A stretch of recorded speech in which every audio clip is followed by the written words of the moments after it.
the psoas release. So the psoas is a muscle that has a huge effect on the body because it runs, it attaches to the vertebrae and the discs in between the vertebrae of the lower spine, runs through the pelvis and attaches to the top of the femur. It also goes over a lot of the nerves that run through the body.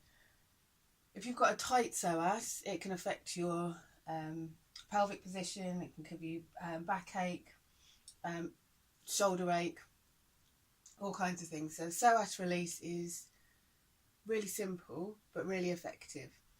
So it will also show you how tight your psoas is. So I want you to start off with sitting on the floor with your legs out in front of you and get the back of your thighs, the hamstrings on the floor.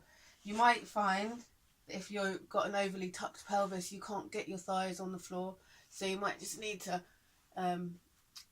untuck your pelvis so you're sitting more on your sits bones, so your hamstrings can comfortably get to the floor. You're then going to lower yourself back, and you'll have a bolster behind you, cushions, blankets.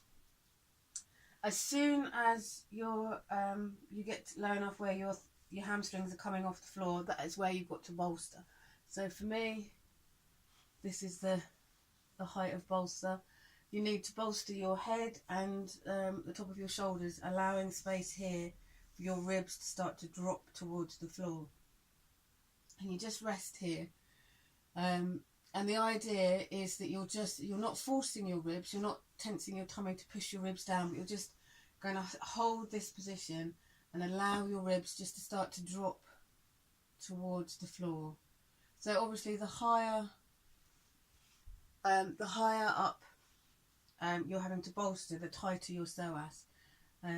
So don't worry, it's not an issue, but it can be why you're having back and other pains. And you can just hang out here for as long as possible, which is why it's one of my favourite exercises.